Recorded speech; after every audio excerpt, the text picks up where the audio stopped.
आर्यभट्ट पाठशाला पर आज के इस वीडियो में हम एलसीएम लसर और एचसीएफ मसर को कैसे ज्ञात करते हैं, कैसे एलसीएम और एचसीएफ निकालते हैं, इनसे संबंधित सवालों को हल करेंगे।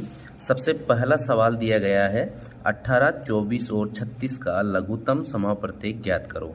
तो लघुत्तम समाप्रत्यय, अगर केवल हमें लघुत्तम समाप्रत्यय ज्ञात करना होता है तो हम दी गई संख्याओं का जो गुणनखंड करते हैं वो तीनों का एक साथ गुणनखंड कर सकते हैं।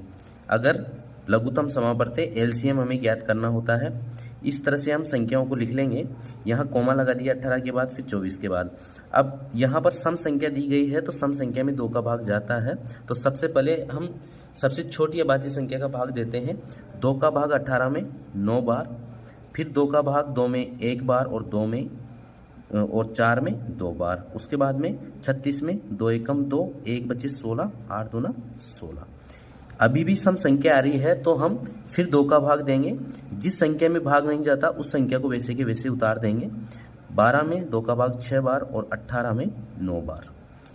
6 सम संख्या है, इसमें भी 2 का भाग जाएगा। तो यहाँ पर जिस संख्या में भाग नहीं जाता, 9 में नहीं जाता, तो उसे वैसे के वैसे उतार देंगे। 6 में 3 बार जाता है, फिर 9 को वैसे के वैसे उतार देंगे।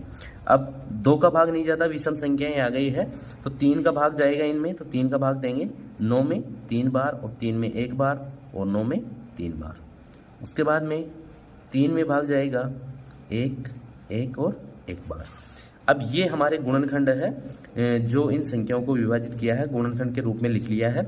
अब इनका जो गुणनफल होगा वो हमारा एलसीएम होगा 2 गुणा 2 गुणा 2 गुणा 3 गुणा 3। 3 तिया 9, 9 दूना 18, 18 दूना 36 और 36 दूना 72। 3 को 3 से गुणा करेंगे 9 आ गए, 9 को फिर 2 से गुणा करेंगे 9 दूना 18 आ गए, फिर 18 को 2 से गुणा करेंगे तो 36 आ गए और 36 को 2 से गुणा करेंगे तो 72 आ गए। ठीक है, ये हो गए हमारे पास में वो जो संख्याएं हमारा 18, 24 और 36 का एलसीएम। तो 72 जो होगा 18, 24 और 36 का एलसीएम होगा। अब ये इन संख्याओं का एलसीएम सही है या नहीं है, इसके लिए हम इनको जांच कर सकते हैं कि तीनों संख्याओं का हम इस संख्या में भाग देकर देख सकते हैं। 18, 24 और 36 में हम भाग देंगे तो एलसीएम को हमेशा, जिन संख्याओं के एलसीएम ज्ञात करते हैं वो संख्या हमेशा एलसीएम को क्या करती है, विभाजित करती है। तो 18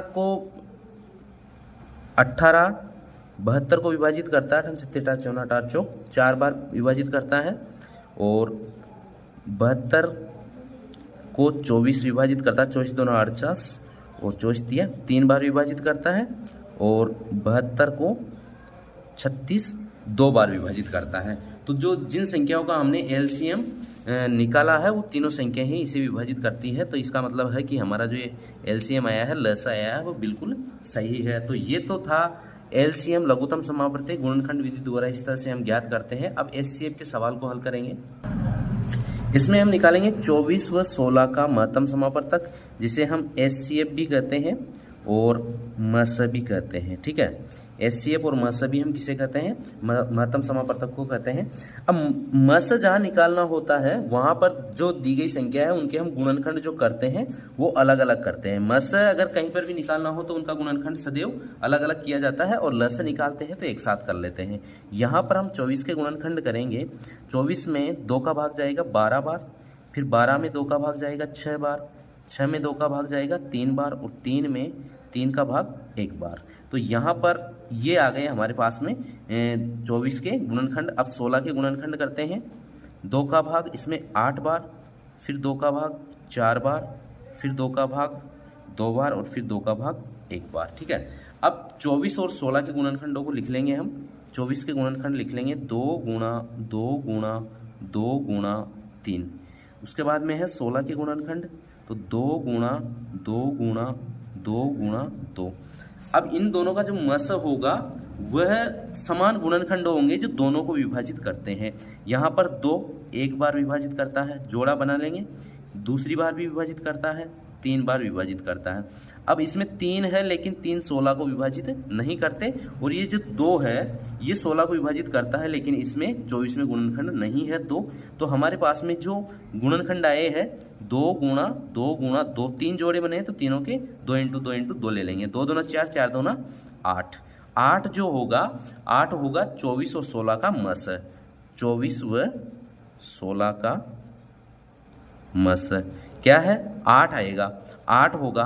अब मस क्या होता है, जिन संख्याओं का मस निकालते हैं 24 और 16 का मस निकाला है 8, तो 8 24 और 16 दोनों को विभाजित करेगा।